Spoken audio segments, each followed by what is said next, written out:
Tarihin en büyük yolculuklarından birini başlatan o tek bir an, o tek bir karar neydi sizce? Gelin şimdi efsanevi gezgin İbn Battuta'nın 10 yıllar süren ve bilinen dünyanın sınırlarını zorlayan o inanılmaz macerasının en başına gidelim. Her şeyi ateşleyen o ilk kıvılcıma. Hadi başlıyorum. Ekranda gördüğünüz bu rakam bir yazım hatası değil. Tam tamına 117 bin kilometre. Düşünsenize 28 yıl boyunca tek bir adam çağdaşı Marco Polo'yu fersah fersah geride bırakarak bu akıl almaz mesafeyi kat ediyor. Bu dünyanın etrafını neredeyse 3 kez dönmek demek. İnanılır gibi değil. İşte asıl hikaye de tam burada başlıyor.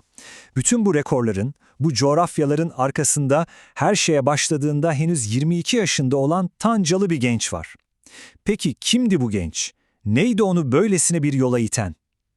Şimdi efsaneyi bir kenara bırakıp o genç adamla tanışma zamanı.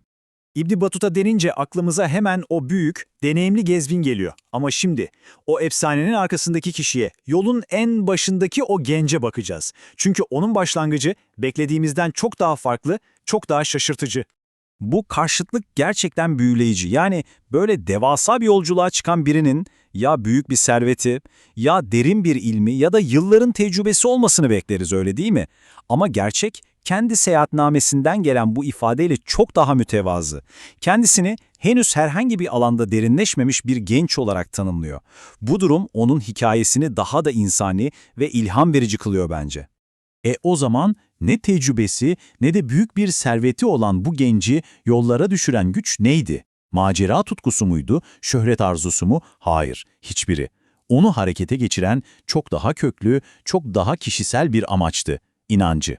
Bütün o 117 bin kilometrelik devasa yolculuğun ilk ve o an için tek bir hedefi vardı: hacca gitmek. Evet, İslam'ın 5 şartından biri olan bu kutsal görevi yerine getirmek için doğduğu şehir Tanca'dan ayrıldı. Aklında ne Çin vardı, ne Hindistan, ne de Afrika'nın derinlikleri. Sadece ve sadece kutsal topraklara ulaşma niyeti. Ve işte bunlar. Onun kendi kelimeleri, bu cümlelerdeki güce bir bakın. Bu bir görevden çok daha öte, kalbine iyice yerleşmiş bir arzu.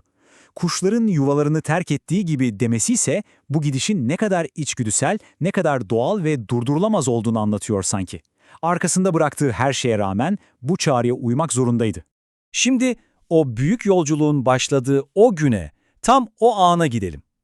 Gözünüzde canlanan o büyük uğurlama törenlerini, hazır bekleyen kervanları falan unutun. Bu son derece kişisel ve oldukça yalnız bir başlangıçtı.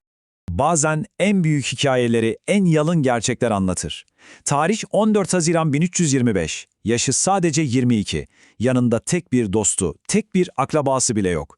Ve kendi günlüğüne yazdığı gibi hayattaki anne ve babasından ayrılmanın derin hüznüyle çıkıyor yola.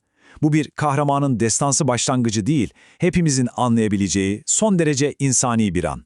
Ve o yalnızlık hissi yolculuğun daha en başında kendini ağır bir şekilde gösteriyor.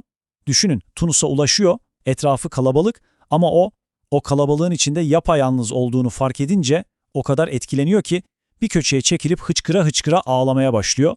Bu an o efsanevi gezginin aslında ne kadar kırılgan ve bizim gibi duygulara sahip bir insan olduğunu belki de en net gösteren anlardan biri. İşte böyle. Böylesine mütevazı, yalnız ve duygusal bir başlangıç, tarihin en olağanüstü seyahatlerinden birini ateşledi.